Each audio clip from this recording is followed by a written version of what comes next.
Hello, my name is John Rose, and in this video I want to briefly talk about the evils of clothing and premature puberty.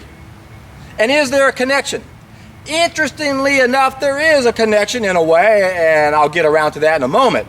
Let's begin by the evils of clothing. Man is naturally a nude animal, and remember, the opposite of live or live is evil. That's why clothing is evil. We're not supposed to wear clothes. Well, why do we wear clothes to begin with? We're ashamed of our nudity. But it has nothing to do with our genitalia. It has to do with the serpent that's visible when we eat the wrong foods. You see?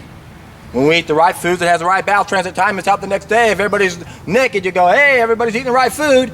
As soon as someone eats the wrong food, they go, uh-oh, he's got a snake on his body. He's got a serpent in him. We can't trust that guy. He's got a serpent inside of him. That's what Victor Hugo meant when he said we have this serpent. You see, our colon is shaped like a snake. And when we don't eat the right foods, we pollute our intestines, which pollutes our blood, which pollutes our brains, which destroys our kidneys, which pollutes the lymph system, which then backs up into the system. There's all of our illnesses and ill behaviors tied into one. It's not complicated. And why do we wear clothes? Nothing to do with our genitalia. It's to hide that part of our belly that's supposed to be flat. It ain't supposed to be bulging. You got a bulge down here. It isn't all fat, my friends. You got a serpent that's in you, and it doesn't have to be decades old. In fact, the younger it is, relatively speaking, the more dangerous it is, because the longer it's in there, the more garbage gets sucked into it. Kind of like mercury fillings. If we've had them for a while, it's all been leaked into our body. Don't have to take them out anymore. Well, the crap inside of our belly, most of us are walking around with 12 to 15 mils backed up in their intestines. Why? Because the second mistake triples at least the bowel transit time. If you're doing that 3 times a day, that's 9 mils you got backed up in your pipe. And it's the worst kind of crap to have backed up in your pipe because it has bowel toxins in it. Remember, all the historians throughout ages have reflected in plant-based societies and meat-based societies. And the plant-based societies surpassed all the meat-eating societies in every area: art, science, music, philosophy, religion, everything, except in 2 areas. And yeah, you heard me say it before, it's worth mentioning again: our obsession with sex and our warlike tendencies. So by wearing clothes, that creates a whole mystery about us and prudery. Look at cultures around the world that are naked. They have no sex crimes at all.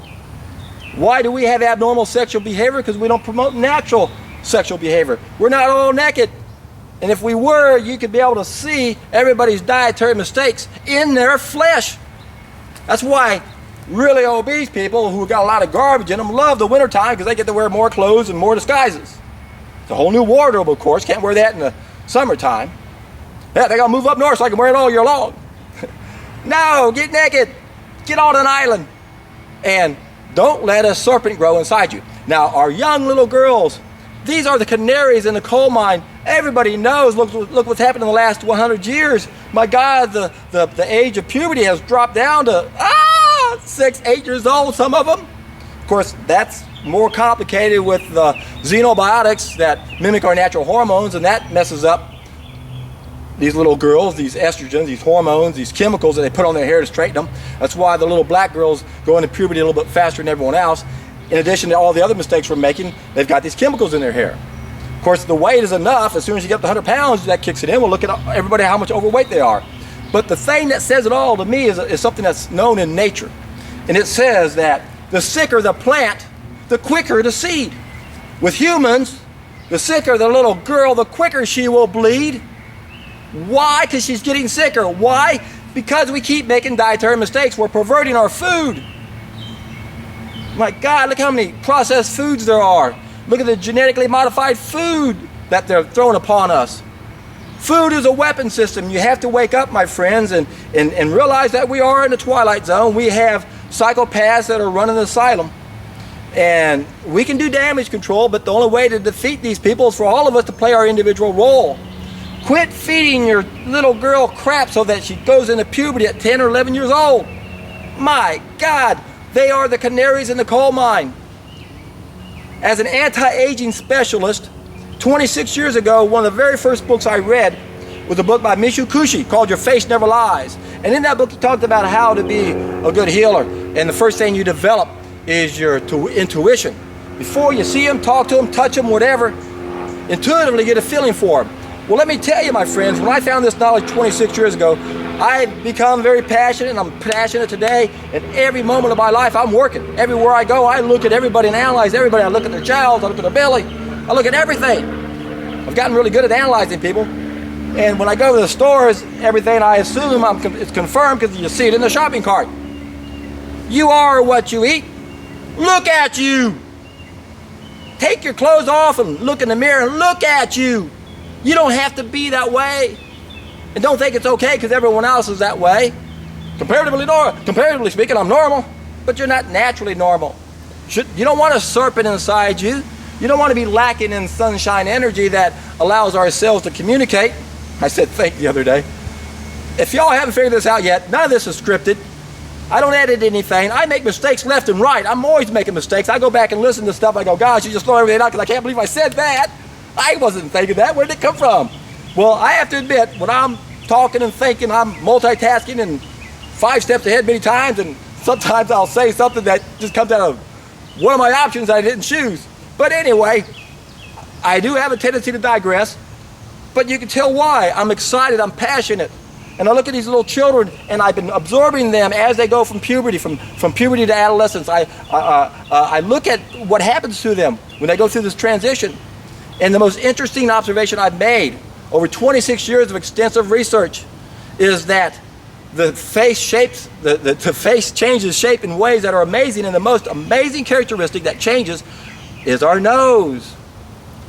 I'm telling you, I've collected a lot of pictures of movie stars and models and little kids growing up, and I look at them when they're 10 and 6 and 60 and 70. It's like, oh my God, look at the nose, look at the nose, look at the nose. Why is that? Well, I've mentioned this in other videos, and you can click here to go to a couple of videos where I explain this in more detail.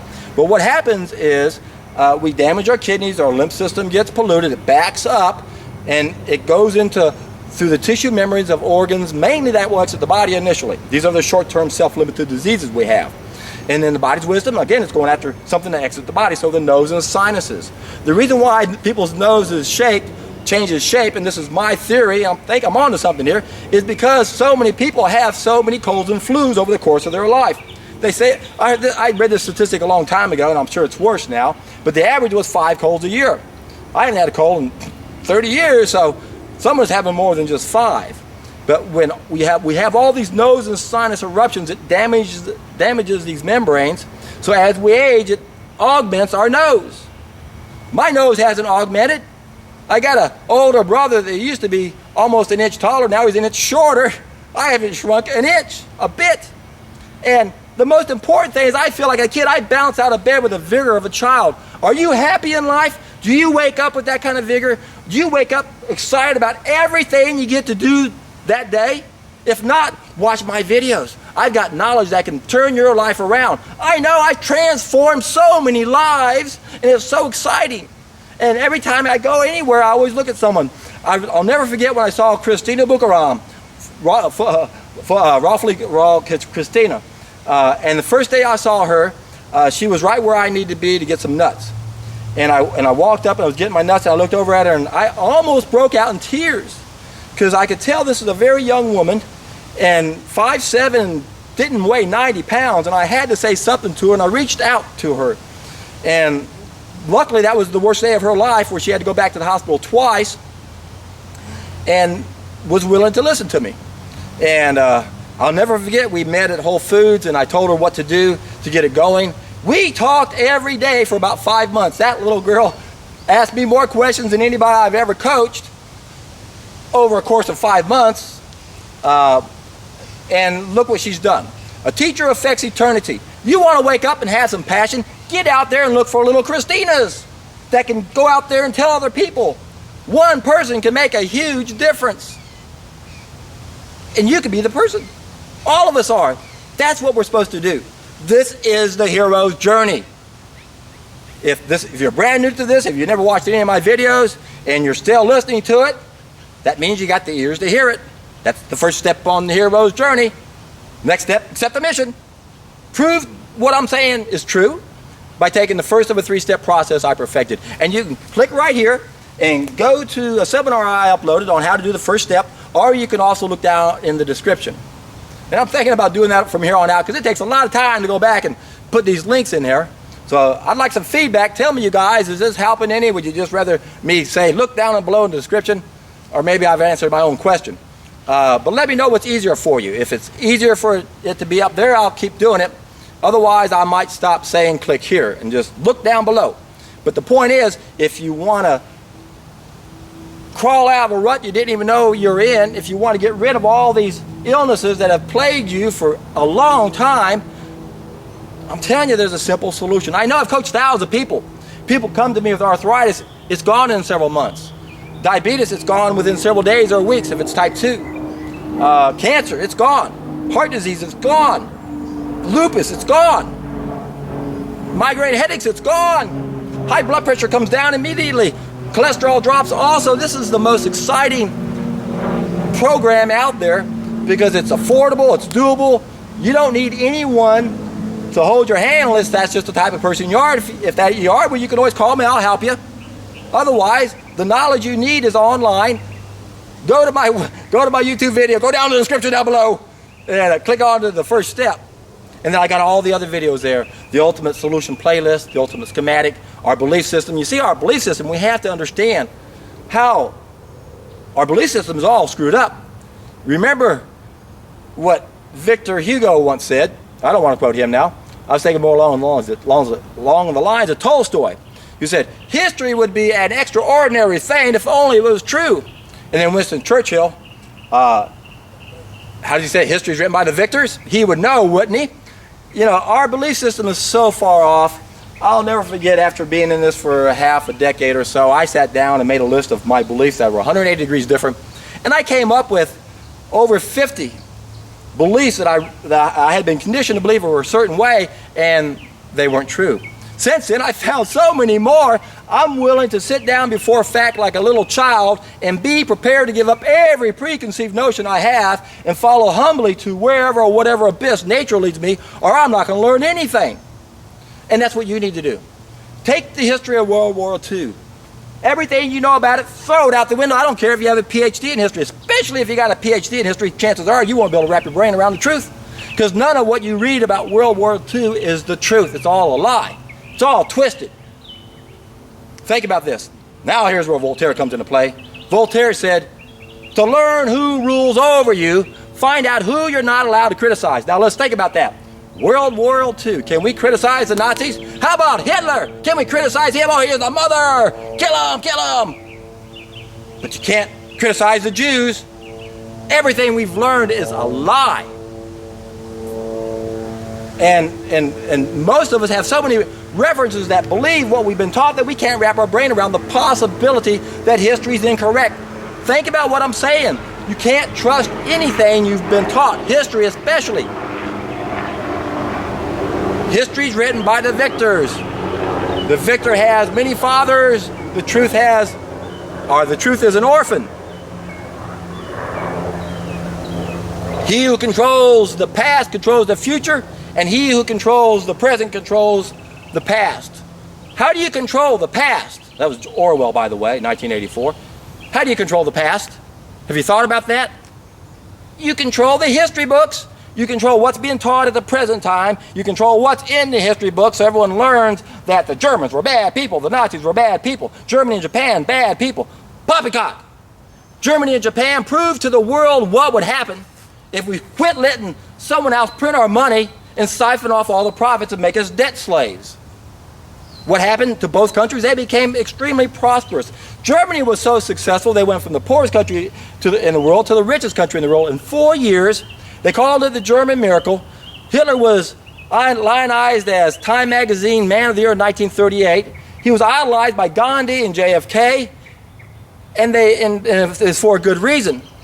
What we've been told about Hitler is a lie. What we've been told about all the Jews being murdered is a lie. Take 5 minutes with an open mind and research the other side. You're going to go, wait a second. Fred Lucher? Google Fred Lucher and find out what he has to say about the Jews being murdered. To learn who rules over you, simply find out who you're not allowed to criticize.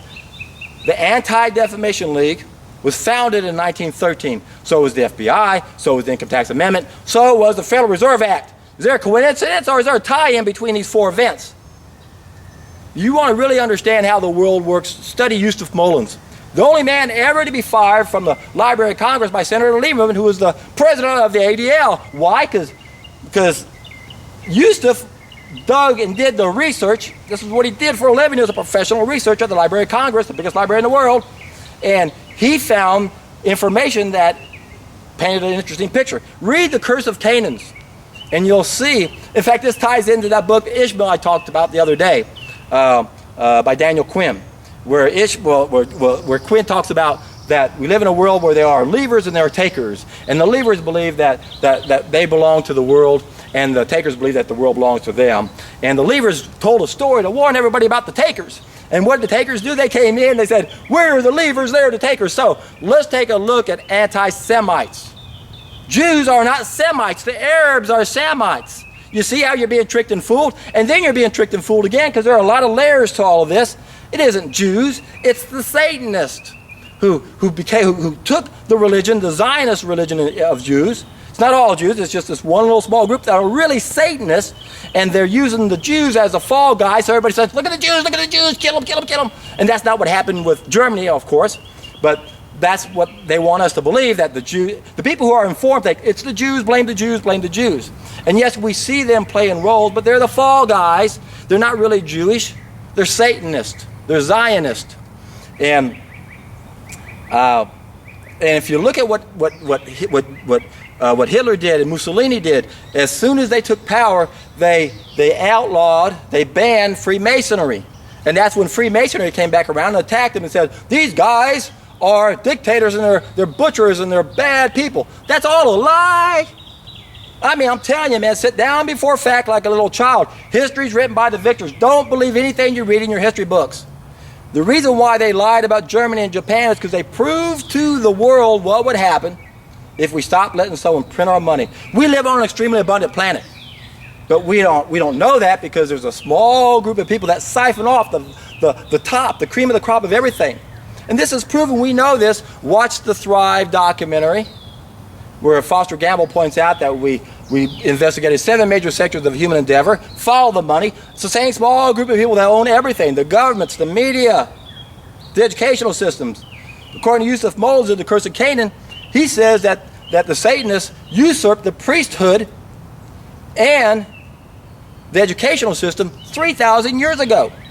So if you got a book that you believe in, but there's some things in it that are taking away your responsibility, realize that's how controlled opposition works. You go, don't take my book, it's a good book, yeah, 99.9% of it, but that's how the rules of the world work. They come in and change things that are crucial, like it's okay to eat an animal. What? Why would it be okay to eat an animal when we don't have the digestive system for it? If you eat animals, you are violating God's law, simply because you're not equipped with the anatomy. And for those who don't like the word God, our species-specific diet. Remember, religion and spirituality are subsequent needs because we're disconnected.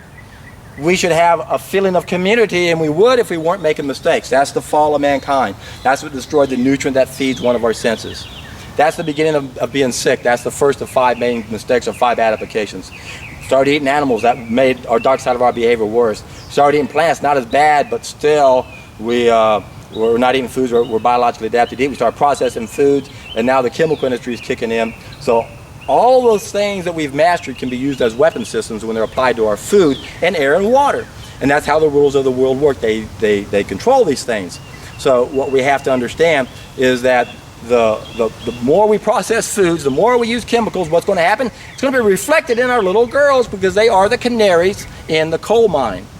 And watch their noses. Look at pictures. Go through the albums of people and look at the pictures of people's noses as you age. You know what happens? We lose what's called the golden ratio. That's tied into the Fibonacci numbers. That's why little kids look so cute. Their face is symmetrically perfect. But the more colds they have, the more the nose changes and the whole ratio changes. Again, I've been studying this for 26 years and I find it absolutely fascinating. And if you want to be a good anti-aging specialist, you want to look at the children. And when you look at children that are raised healthfully, my God, they don't look the same, they don't act the same, they don't act the same. Now that's something that makes you realize we are what we eat. So, it's not easy to change what we eat. I know that better than most. What's the easiest solution to control things that are controlling us? If you watched my videos before, you can actually probably finish this video. And that is, you take a solid food vacation. And that's where you can take the very first of a 3-step process that I perfected so that you can play your individual role when it comes to solving every problem that is 100% within our control. And when you do, I guarantee you, you're in for a treat.